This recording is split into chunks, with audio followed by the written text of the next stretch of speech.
Good morning, मैं sir Vikas Yadav from Buddha institute of pharmacy. आज हम लोग डिस्कस करेंगे about nutritional requirement to bacterial growth कि बैक्टीरिया की नॉर्मल ग्रोथ के लिए कौन कौन से न्यूट्रिशनल की रिक्वायरमेंट होती है। हमारा टॉपिक है आज का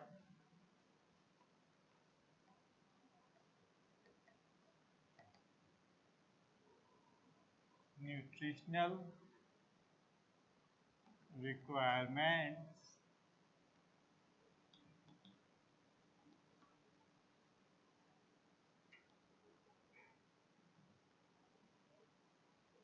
in the growth of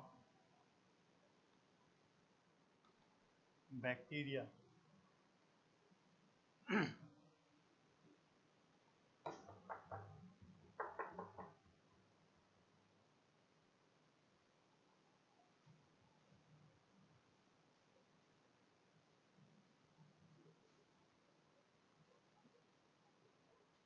nutritional requirement in the growth of bacteria, ये हमारा आज का टॉपिक है।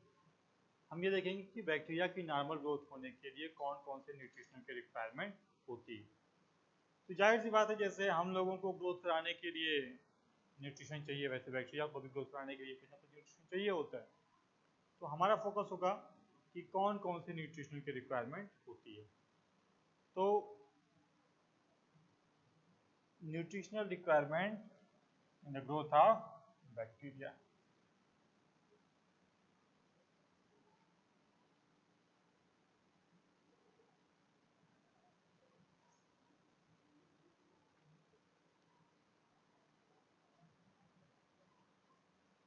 तो बैक्टीरिया की नॉर्मल ग्रोथ के लिए जो भी न्यूट्रिएंट्स की रिक्वायरमेंट होती है उन्हें हम नाम देते हैं क्या?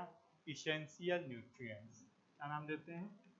Essential nutrients.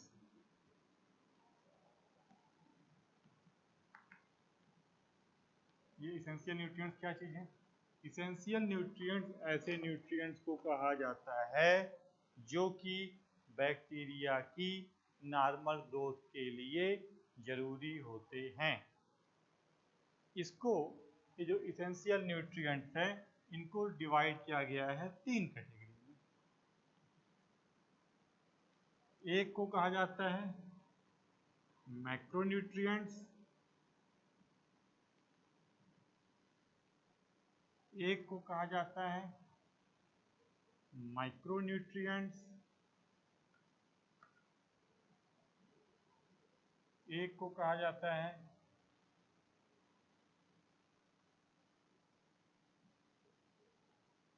तीसरी क्लास में आपके आते हैं ऐसे विटामिन हो गए या अमाइनो एसिड्स हो गए या प्रोटीन हो गए। ये तीसरी क्लास में आते हैं। पहला क्लास क्या है? मैक्रोन्यूट्रिएंट्स, दूसरा माइक्रोन्यूट्रिएंट्स, तीसरे में विटामिन, अमाइनो एसिड्स, प्रोटीन्स। इनको हम कंबाइंडली नाम देते हैं क्या? Growth factor. क्या नाम देते हैं इनको हम कंबाइंडली? Growth factor. इन्हें हम एग्रीगेट रूप में नाम देते हैं ग्रोथ फैक्टर्स। अगेन, बैक्टीरिया की नॉर्मल लाइफ साइकिल के लिए जो भी न्यूट्रिशनल की रिक्वायरमेंट होती है उन्हें हम नाम देते हैं इसेंशियल न्यूट्रिएंट। इन इसेंशियल न्यूट्रिएंट्स को डिवाइड किया गया है 3 कैटेगरी में। इसमें पहले आते हैं आपके मैक्रोन्यूट्रिएंट्स, इसमें दूसरे आते हैं आपके माइक्रोन्यूट्रिएंट्स, इसमें तीसरे आपके आते हैं ग्रोथ फैक्टर्स। अब मैक्रोन्यूट्रिएंट्स, अब हमको अलग अलग स्टडी करना है। मैक्रोन्यूट्रिएंट्स क्या है? मैक्रो मतलब बिग, माइक्रो मीन्स छोटे, ग्रोथ फैक्टर ग्रोथ रेगुलेटर्स है। तो मैक्रोन्यूट्रिएंट्स में ऐसे न्यूट्रिएंट्स आएंगे जिनकी रिक्वायरमेंट ह्यूज अमाउंट है, जिनकी रिक्वायरमेंट बैक्टीरिया को ज़्यादा अमाउंट है। उन्हें हम क्या कहते हैं? मैक्रोन्यूट्रिएंट्स। मैक्रोन्यूट्रिएंट्स में वो चीज़ें आती हैं जिनकी बैक्टीरिया को ज़्यादा अमाउंट में रिक्वायरमेंट होती है। इसमें क्या क्या आ जाएगा? इसमें आपका पहला आ जाएगा कार्बन। कार्बन। अब हम अलग अलग ये जो मैक्रोन्यूट्रिएंट्स में जो भी एलिमेंट है वो बैक्टीरिया के ड्राई वेट में कितना उनका कंट्रीब्यूशन होता है ये हम देखेंगे।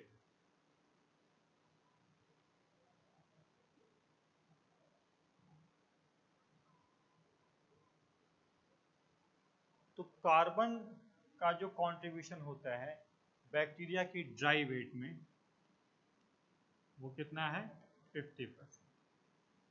याद रखिए कि बैक्टीरिया का जो ड्राई वेट, उस ड्राई वेट में कार्बन का कंट्रीब्यूशन कितना होता है 50%। दूसरे पे ऑक्सीजन, ऑक्सीजन का जो कंट्रीब्यूशन है वो 20% है। नाइट्रोजन, नाइट्रोजन कंट्रीब्यूशन कितना है 14% है। हाइड्रोजन, हाइड्रोजन कंट्रीब्यूशन कितना है 8% है। यानी कार्बन का कंट्रीब्यूशन बैक्टीरियल के ड्राई वेट में 50%, ऑक्सीजन का 20%, नाइट्रोजन का 14% और हाइड्रोजन का 8%। अब हमको इसके अलावा भी बहुत से मैक्रोन्यूट्रिएंट्स हैं, जैसे कि आपका फास्फोरस और सल्फर,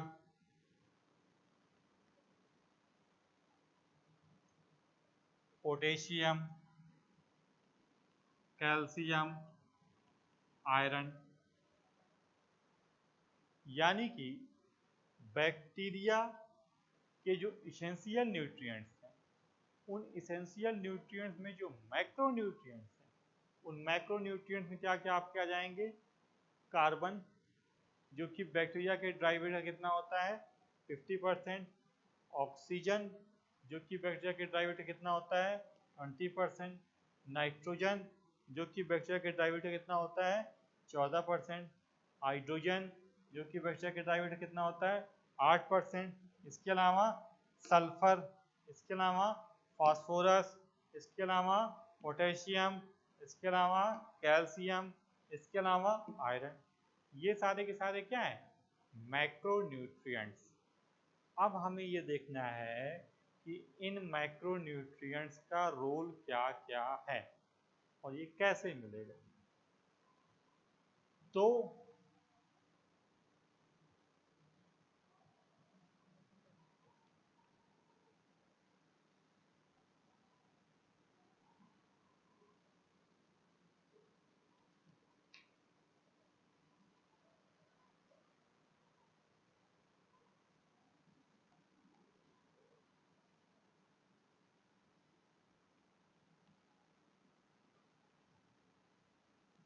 मैक्रोन्यूट्रिएंट्स का पहला क्या है कार्बन। कार्बन का सोर्स क्या हो सकता है CO2, एक तो अल्टीमेट सोर्स CO2 है ही। इसके अलावा वेरियस ऑर्गेनिक कंपोनेंट, तमाम जो ऑर्गेनिक मॉलिक्यूल्स हैं वो अभी मीथेन, मीथेन भी कार्बन का सोर्स हो सकता है। तमाम ऑर्गेनिक बायोमॉलिक्यूल्स वो भी आपके कार्बन के सोर्स हो सकते हैं। अब इसका यूज़ कहाँ कहाँ है भाई, कार्बन रहेगा तो बैक्टीरिया बड़े बायोमॉलिक्यूल को बना पाएगा एनर्जी प्रोडक्शन में। ग्लूकोज वगैरह अगर सिंथेसाइज किया तो एनर्जी प्रोडक्शन में इसका यूज हो गया। दूसरा क्या ऑक्सीजन, ऑक्सीजन का सोर्स क्या है, ऑक्सीजन का सोर्स आपका वाटर, ऑक्सीजन का बेस्ट सोर्स क्या है वाटर। क्या काम करेगा इलेक्ट्रॉन ट्रांसपोर्ट, ETS में जो इलेक्ट्रॉन ट्रांसपोर्ट सिस्टम या चेन होता है उसमें ऑक्सीजन का रोल होता है। नाइट्रोजन, नाइट्रोजन का रोल क्या है, जितनी भी बिल्डिंग मशीनरी बन रही है बैक्टीरियल सेल में वो सारी सारी किस में प्रोटीन्स अमाइनो एसिड किससे बनेगा नाइट्रोजन से।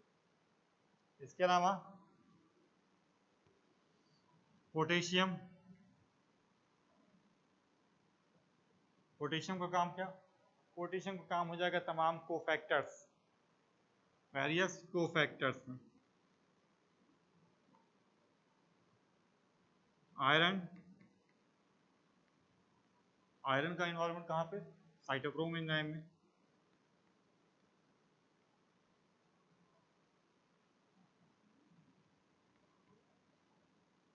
फास्फोरस का इन्वॉल्वमेंट कहाँ? जो भी डीएनए आरएनए बनना है फॉस्फेट ग्रुप होना ही चाहिए वहाँ पे, फॉस्फेट ग्रुप होना चाहिए तो फास्फोरस चाहिए ही चाहिए। इसके अलावा आपका सल्फर, तमाम अमाइनो एसिड्स जैसे कि मिथियोनिन, सिस्टीन, ट्रिप्टोफैन, इनको तो बनाना है तो सल्फर चाहिए ही चाहिए। इसके अलावा और क्या हो गया?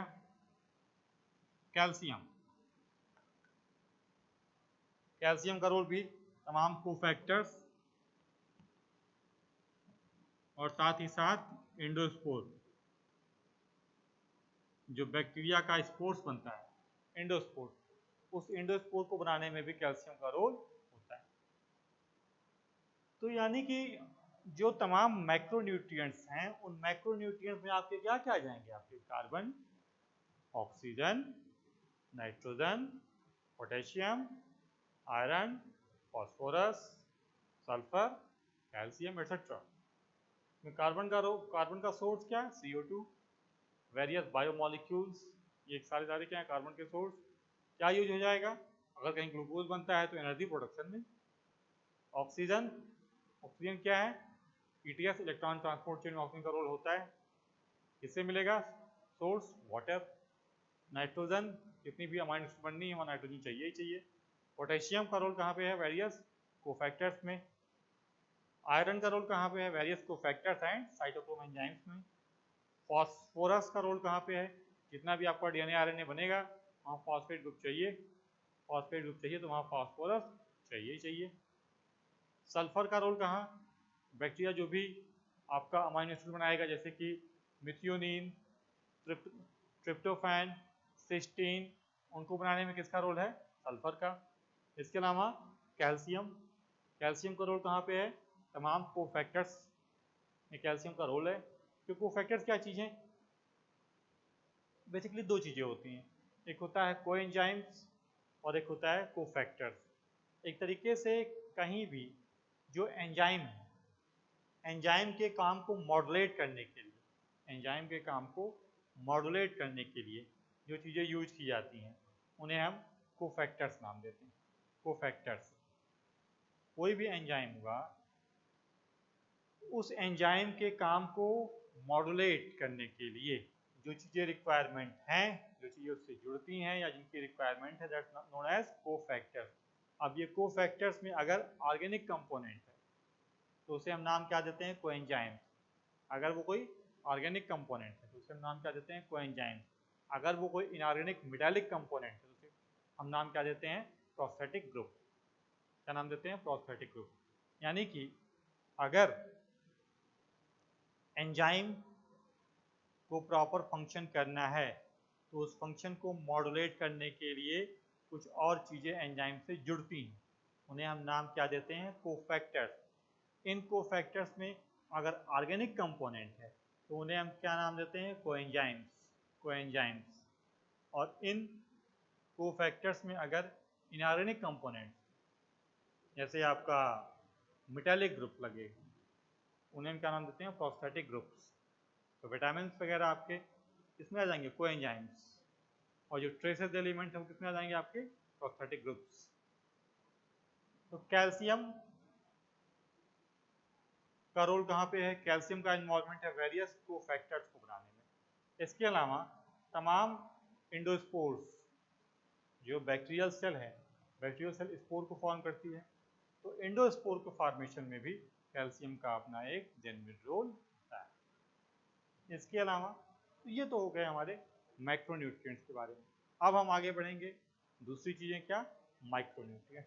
तो होता क्या है कि जब भी हम बैक्टीरिया की ग्रोथ जहाँ पे कराना होता है, अब जैसे किसी भी बैक्टीरिया की अगर हमको ग्रोथ कराना है लैब में, तो लैब में बैक्टीरिया को ग्रोथ ग्रोथ कराने के लिए हम क्या बनाएंगे, कल्चर मीडिया। तो उस कल्चर मीडिया में बैक्टीरिया को जो जो माइक्रोन्यूट्रिएंट्स की ज़रूरत होगी वो डेफिनेट सोर्स से उसमें डाल दिया जाएगा। एक तरीके से ये बैक्टीरिया के खाने पीने की चीज़ है। तो बैक्टीरिया की पॉपुलेशन को अगर ग्रो कराना है मीडियम में, जिसे हम नाम क्या देते हैं कल्चर मीडियम, तो वहाँ हम तमाम इन माइक्रोन्यूट्रिएंट्स को पोर कर देंगे, डाल। तो हम आगे पढ़ेंगे कि कैसे हम क्या कल्चर मीडिया बनाएंगे, तमाम कल्चर मीडिया को बनाने में क्या क्या यूज़ किया जाता है, सोयाबीन के जीन डाइजेस्ट मीडिया या फ्लूट थायोग्लाइकोनेट मीडिया, जो भी चीज़ें हैं, फ्लूट थायोग्लाइकोनेट मीडिया, तमाम मीडिया यूज़ किया जाता है, उनका हम आगे डिस्कशन करेंगे।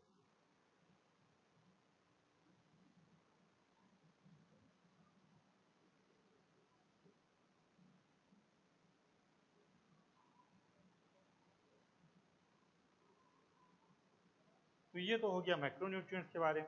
अब मैक्रोन्यूट्रिएंट्स के बाद फिर दूसरे नंबर पे क्या आते हैं, माइक्रोन्यूट्रिएंट्स।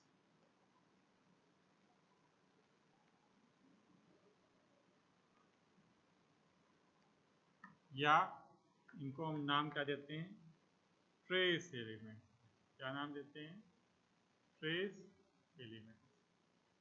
इसमें आपके क्या क्या जाएंगे, इसमें आपके copper, zinc, manganese, molybdenum, boron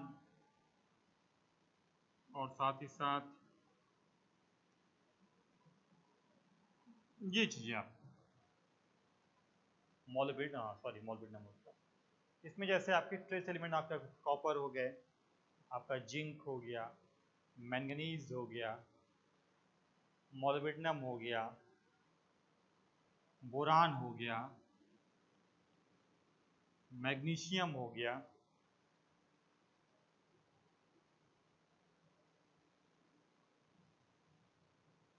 ये सारे के सारे क्या हैं, ये सारे के सारे आपके मैग्नीशियम को कहीं पे कंसीडर करते हैं, कहीं पे नहीं भी किया था, इसलिए हम इसको नहीं लेंगे।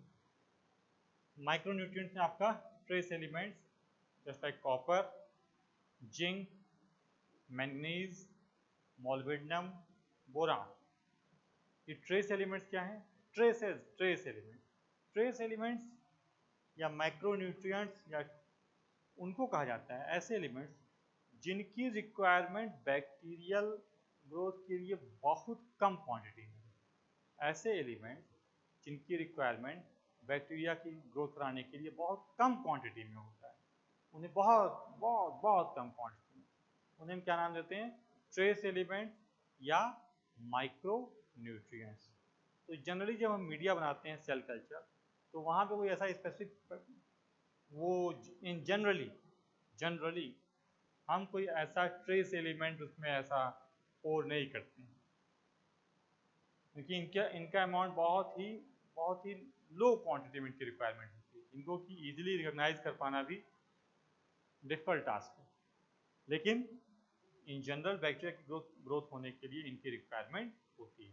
तो उसमें आपका कॉपर हो गया, जिंक हो गया, मैंगनीज हो गया, मोलिब्डेनम हो गया और बोरान हो गया। अब हम देखेंगे इनका अलग अलग रोल क्या है। जैसे कॉपर का रोल कहाँ पे है, कॉपर का रोल है तमाम ऑक्सीडेशन रिडक्शन रिएक्शन जो होती है बैक्टीरियल सेल में, वहाँ पे जो तमाम साइटोक्रोम एंजाइम का इन्वॉल्वमेंट होता है, उन साइटोक्रोम एंजाइम में यूज किया था क्या, कॉपर।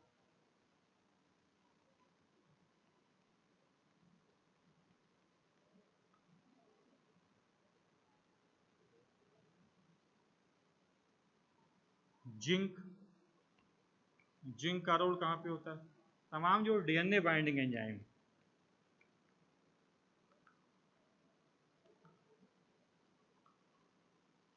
जो भी आपके डीएनए बाइंडिंग एंजाइम, वहाँ पे किसका रोल होता है, जिंक का। इसके अलावा manganese work as a cofactor. Boron का रोल होता है bacteria to bacteria cell signalling. बैक्टीरिया to bacteria cell signaling. Bacteria to bacteria cell signalling, वहां पे बोरान का रोल।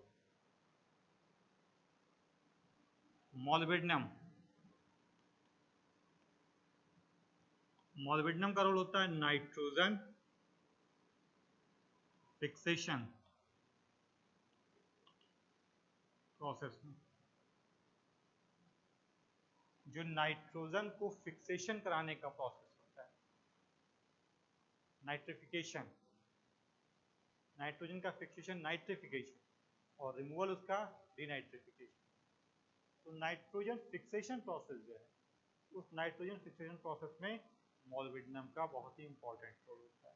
तो जो भी आपके नाइट्रोजन फिक्सिंग बैक्टीरिया जैसे कि राइजोबियम वगैरह जो आपके पल्स की जड़ों में मौजूद होते हैं, नाइट्रोजन फिक्सिंग बैक्टीरिया, उनका अगर कल्चर कराना है तो वहाँ पे मॉलिब्डेनम की रिक्वायरमेंट होगी। तो यानी कि ट्रेस एलिमेंट हम ऐसे एलिमेंट्स को कहते हैं जिनकी रिक्वायरमेंट बैक्टीरिया की नॉर्मल फंक्शनिंग के लिए बहुत ही कम क्वांटिटी में। इनको हम नाम और क्या देते हैं, माइक्रो न्यूट्रिएंट्स। तो जनरली जब हम लैब में बैक्टीरिया को कल्चर कराते हैं तो वहाँ पे हम इनके लिए अलग से कोई चीज़ कल्चर मीडिया में जनरली नहीं डालते।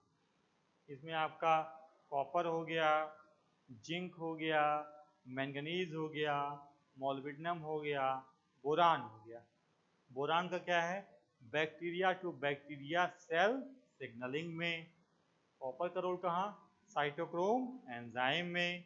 जिंक का रोल कहाँ, डीएनए बाइंडिंग एंजाइम, जितने भी डीएनए बाइंडिंग एंजाइम है उनमें जिंक का रोल होता है। मॉलिब्डेनम का रोल कहाँ, मैंगनीज का रोल कहाँ, manganese work just like a cofactor. इसके अलावा मॉलिब्डेनम का रोल कहाँ, मॉलिब्डेनम का रोल है तमाम नाइट्रोजन फिक्सेशन प्रोसेस। तो ये सारे के सारे क्या आपके ट्रेस एलिमेंट्स। अब इसके बाद हम चलेंगे क्या, growth factors.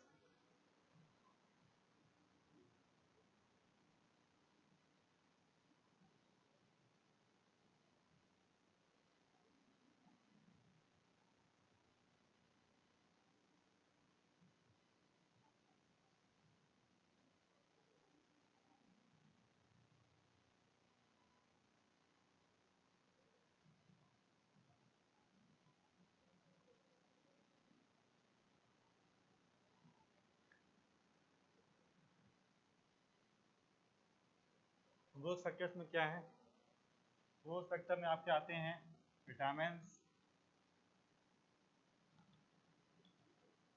Amino acids, proteins.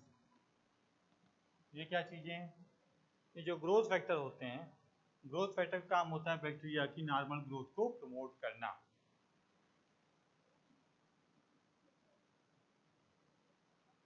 तो ग्रोथ फैक्टर का काम क्या होता है, ग्रोथ फैक्टर का काम होता है कि बैक्टीरिया की नॉर्मल ग्रोथ को प्रमोट करना। ये ग्रोथ फैक्टर में आपके क्या क्या आ जाएंगे, ग्रोथ फैक्टर में आपके आ जाते हैं जैसे कि विटामिन, जैसे कि अमाइनो एसिड्स, जैसे कि प्रोटीन्स। जैसे तो यानी कि विटामिन, जो हम विटामिन लेते हैं उनका रोल होता है बैक्टीरियल ग्रोथ में, नॉर्मल ग्रोथ में। जैसे हम बहुत बार आप लोग देखते हैं कि जब भी आप एंटीबायोटिक का एक हाई डोज यूज करते हैं तो मेडिकल प्रैक्टिशनर्स साथ में मल्टीविटामिन के कॉम्प्लेक्स भी देते हैं। वो इसलिए क्योंकि एंटीबायोटिक के दुष्प्रभाव की वजह से हमारे गैस्ट्रो इंटेस्टाइनल ट्रैक्ट में मौजूद जो बेनिफिशियल बैक्टीरिया हैं, जो हमारे लिए अच्छे बैक्टीरिया हैं, उनकी तादाद भी काफ़ी हद तक कम हो जाती है। तो उनकी तादाद कम होना जीआईटी डिस्टर्बेंस क्रिएट करता है। तो अच्छे बैक्टीरिया की पॉपुलेशन को बढ़ाने के लिए वहाँ पे मल्टीविटामिन कॉम्प्लेक्स दिया जाता है। तो यानी कि विटामिन्स जरूरी हैं बैक्टीरियल कल्चर के लिए। अब इसमें जैसे folic acid,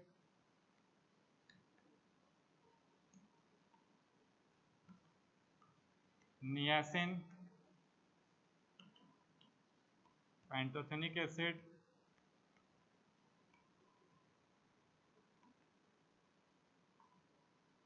biotin, vitamin K, इसके अलावा पाबा,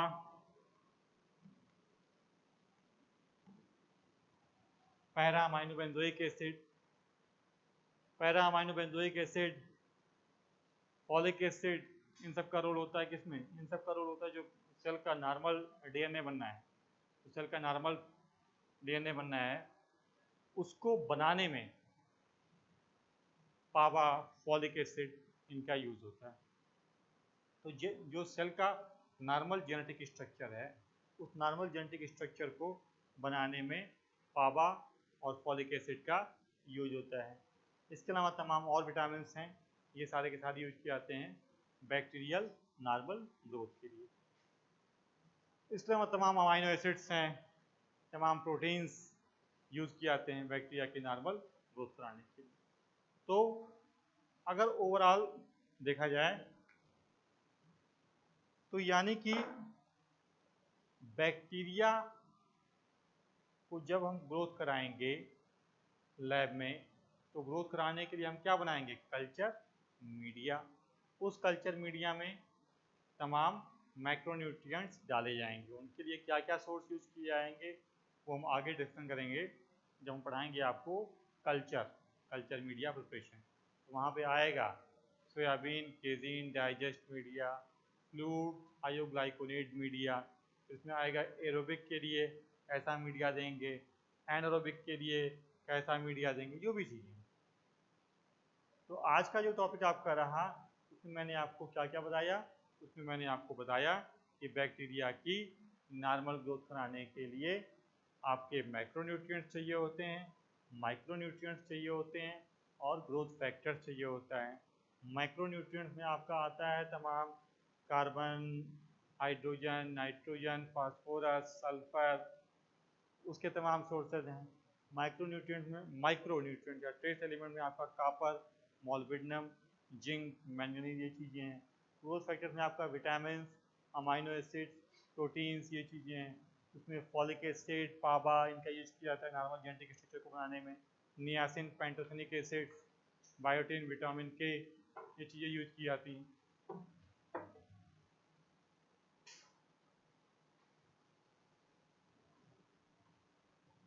तो ये चीज़ें हैं कि विटामिन्स में क्या क्या है। तो अब इनको अलग अलग देखना पड़ेगा कि कौन कौन से विटामिन का अलग अलग स्पेसिफिक क्या क्या रोल है। तो ओवरऑल ये याद रखिए। अच्छा, कल हमने जो टॉपिक पढ़ा था कि क्लासीफाई कैसे करेंगे, तो इसका रोल यहीं पे है कि जो जो न्यूट्रिशनल रिक्वायरमेंट, मतलब ऑटोट्रॉफ है तो क्या चीज़ें चाहिए, फोटोट्रॉफ है तो क्या चीज़ें चाहिए, सल्फर बैक्टीरिया है तो क्या चीज़ चाहिए, आयरन बैक्टीरिया है तो क्या चीज़ चाहिए। क्योंकि बैक्टीरिया की जो क्लास है उस क्लास के बिहाफ पे उसकी न्यूट्रिशनल रिक्वायरमेंट चेंज होती है। तो आज के टॉपिक का अब इसके बाद हम ये देखेंगे कि इन न्यूट्रिशन का बैक्टीरिया की ग्रोथ पे क्या इफेक्ट पड़ेगा। ऐसे जब कल हम पढ़ेंगे बैक्टीरिया का नॉर्मल ग्रोथ कर्व, तो वहाँ लैग फेज, लॉग फेज, ये तमाम डिस्कशन किया जाएगा। तो वहाँ पे हम देखेंगे कि अलग अलग न्यूट्रिएंट्स का क्वांटिटी वेरी करने पे बैक्टीरिया की ग्रोथ पे क्या इफेक्ट पड़ता है। तो एक चीज़ और, कल मैंने आपको बताया था एक बीच में टर्म बार बार आता है लिथो, कुछ स्पेसिफिक टर्म्स हैं। कल मैंने आपको बताया था ऑटोट्रॉफ के बारे में, हेटरोट्रॉफ के बारे में, और उसके अलावा कीमोट्रॉफ, कौन सी, सेप्रोफिटिक, पैरासिटिक, कौन सी मैंने आपको बताया था।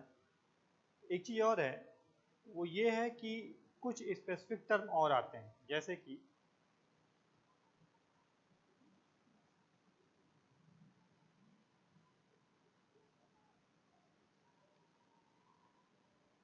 लिथोट्रॉप।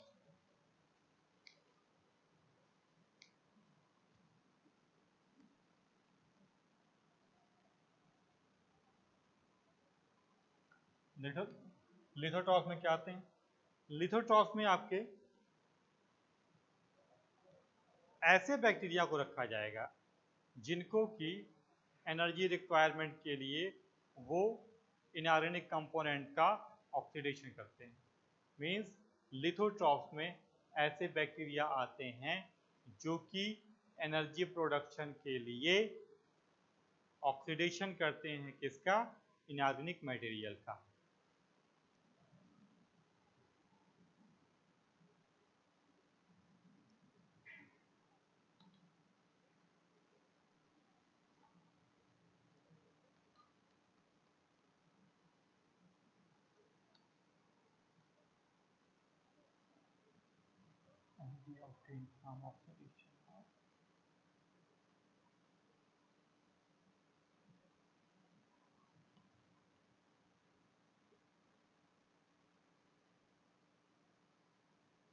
मीन्स लिथोट्रॉप में ऐसे बैक्टीरिया को रखा जाता है जो कि इनऑर्गेनिक कंपोनेंट के ऑक्सीडेशन से एनर्जी को ऑब्टेन करते हैं। लिथोट्रॉप में ऐसे बैक्टीरिया को रखा जाता है जो कि एनर्जी को ऑब्टेन करते हैं by the oxidation of inorganic components. उन्हें हम क्या नाम देते हैं? लिथोट्रॉप्स। ऐसे एक नाम और आता है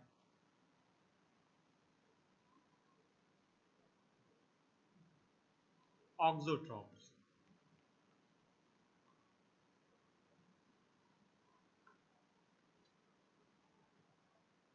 अब ये ऑक्सोट्रॉप क्या है?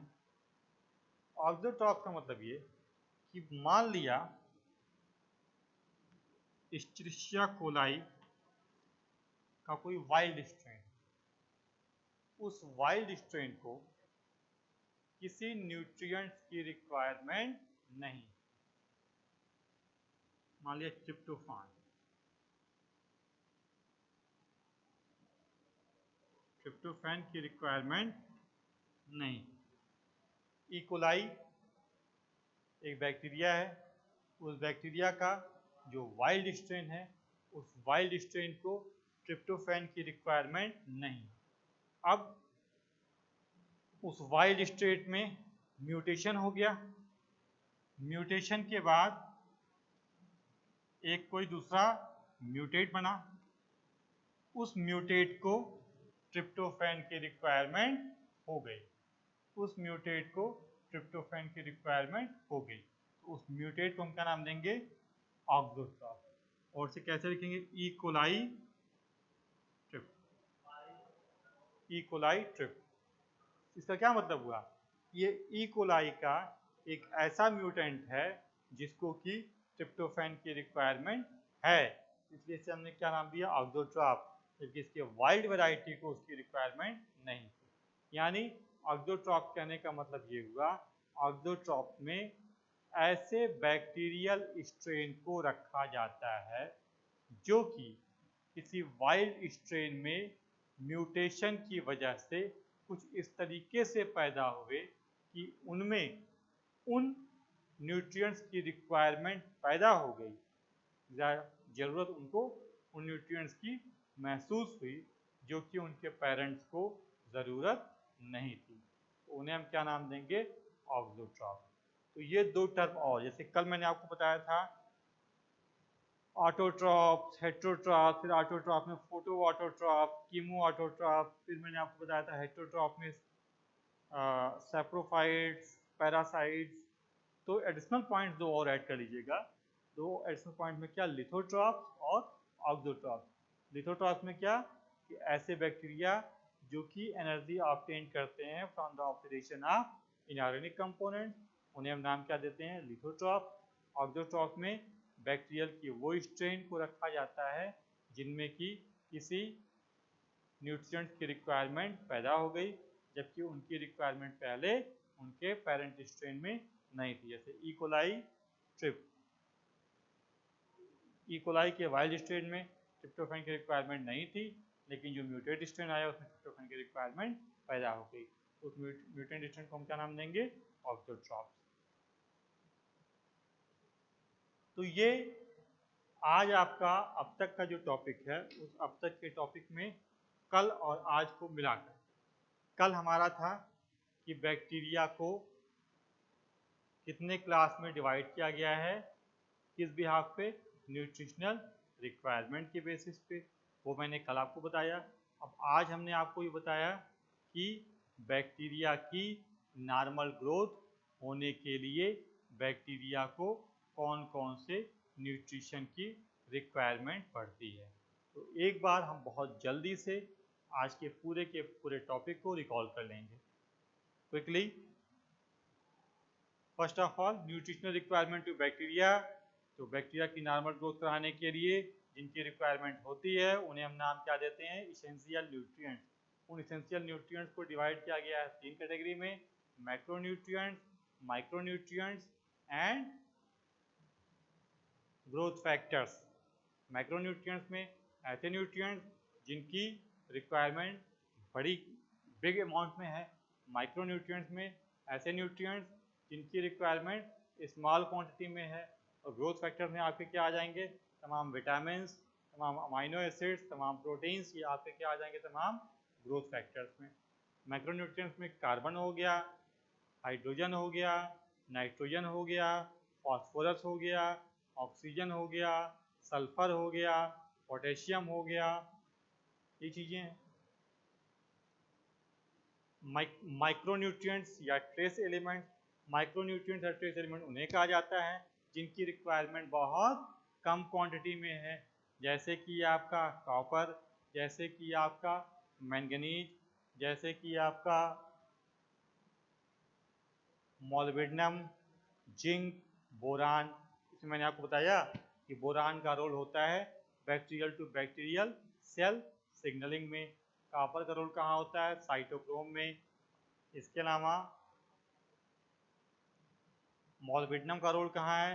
मॉलिब्डेनम का रोल है नाइट्रोजन फिक्सेशन प्रोसेस में।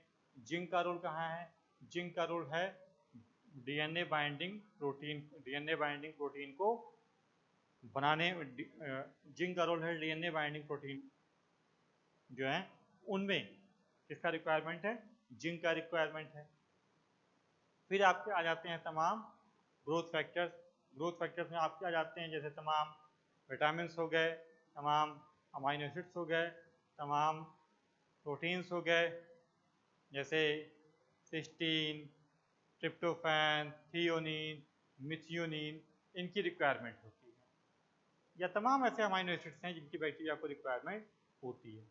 इसके अलावा विटामिन में पाबा हो गया, आपका folic acid, niacin, pantothenic acid, biotin, vitamin के, ये सारे के सारे विटामिन हैं जिनका रोल है कहाँ पे? बैक्टीरिया को नॉर्मल ग्रोथ कराने में। जैसे पाबा और फॉलिक एसिड, इनका रोल है क्या? बैक्टीरियल डीएनए सिंथेसिस में। तो अब हम आगे देखेंगे कि इन न्यूट्रिएंट्स के अमाउंट में अगर वेरिएशन कर दिया जाए तो उस वेरिएशन की वजह से बैक्टीरिया की ग्रोथ पे क्या इफेक्ट पड़ता है। ये हमारा आगे का टॉपिक होगा बैक्टीरियल ग्रोथ कर्व, जहाँ हम डिस्कस करेंगे lag phase, log phase, प्लेटू phase, death phase, इसके बारे में। फिर तो अब यहाँ इसके बाद इसके अलावा तमाम कल्चर मीडिया के बारे में जिक्र किया जाएगा अगले टॉपिक में। बाकी इसको ये आज तक का टॉपिक हुआ complete. Thank you.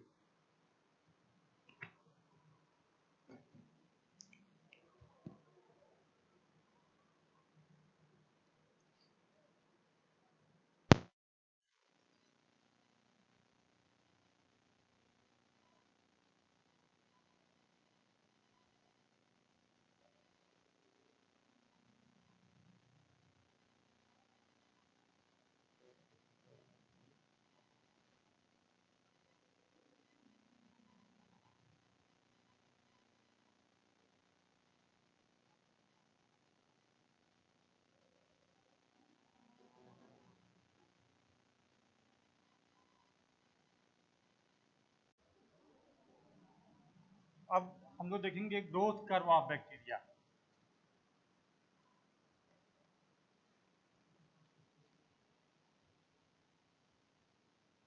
Growth curve of bacteria, तो ग्रोथ कर्व ऑफ बैक्टीरिया में क्या क्या आ जाएगा?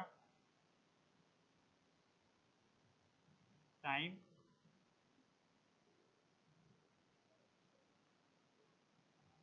Log of bacterial number.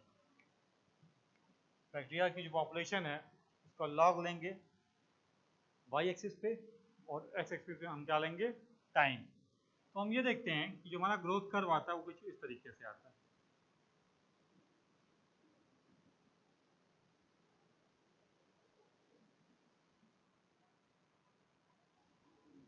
इसे हम क्या बोलते हैं? Lag phase. दूसरा क्या होता है? लॉग फेज या एक्सपोनेंशियल फेज।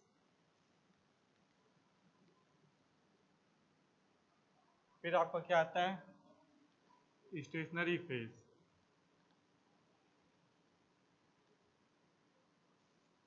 फिर आपका क्या आता है? डेथ फेज या डिक्लाइन फेज, या डिक्लाइन फेज। अब ये क्या चीज है? बेसिकली जब हम किसी बैक्टीरिया को कल्चर मीडियम में ग्रोथ कराते हैं तो एकदम से कल्चर मीडियम में जाते ही बैक्टीरिया अपनी पॉपुलेशन को बढ़ाना शुरू नहीं करता है। शुरुआत में क्या होता है कि 3 से 4 घंटे तक बैक्टीरिया उस माहौल को अडॉप्ट करता है और उस माहौल में मौजूद न्यूट्रिएंट्स का यूज करके अपने अंदर मटेरियल की क्वांटिटी को बढ़ाता है। इसे हम क्या कहते हैं? Lag phase. मतलब लैग फेज में बैक्टीरिया के नंबर में कोई गेन नहीं होता है। हाँ, बैक्टीरिया हमारा ग्रो करता है by their size but not their number. ये क्या होता है? Lag phase. ये 3 से 4 घंटे के आसपास रहता है। दूसरा आपका लॉग फेज या एक्सपोनेंशियल फेज। इसमें क्या होता है कि बैक्टीरिया फटाफट फटाफट फटाफट डिवाइड करना शुरू करता है, अपने सराउंडिंग मीडिया का यूज करता है और डिवाइड करना शुरू करता है। तो बैक्टीरिया की जो पॉपुलेशन है तो बहुत तेजी से बढ़ने लगती है। उसमें क्या कहते हैं? लॉग फेज या एक्सपोनेंशियल फेज। तीसरा आपका आता है स्टेशनरी फेज। अब क्या होगा? बैक्टीरिया की पॉपुलेशन बढ़ती जाएगी लेकिन आपके पास जो कल्चर मीडिया में मटेरियल है वो कैसा है? लिमिटेड मटेरियल है। एक समय ऐसा आएगा कि नए बैक्टीरिया के बनने का रेट और पुराने बैक्टीरिया के मरने का रेट दोनों बराबर हो जाएगा। उसे हम क्या कहेंगे? स्टेशनरी फेज या प्लेटू फेज। उसके बाद फिर लास्ट आता है डेथ फेज या डिक्लाइन फेज। इसमें क्या हो गया? बैक्टीरिया की पॉपुलेशन बहुत ज़्यादा बढ़ गई, अब न्यूट्रिएंट्स मीडिया में नहीं रह गया, तमाम ऐसे टॉक्सिक मटेरियल पैदा हो गए मीडिया में बैक्टीरिया की ओवर पॉपुलेशन की वजह से। अब बैक्टीरिया उसमें सर्वाइव नहीं कर पा रहा है, तो धीरे धीरे ऐसा करते हुए बैक्टीरिया की डेथ हो जाती है। उसमें क्या कहते हैं? Death or decline phase.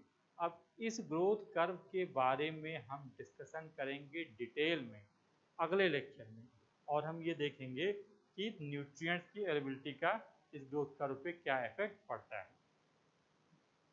तो ये याद रखिए कि बैक्टीरिया के ओवरऑल ग्रोथ में 4 phases, lag phase, log phase, stationary phase, death phase, decline phase है।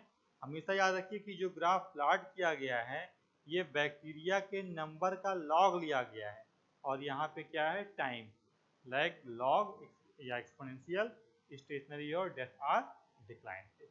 अब इसके आगे हम लोग पढ़ेंगे कल का टॉपिक। Thank you.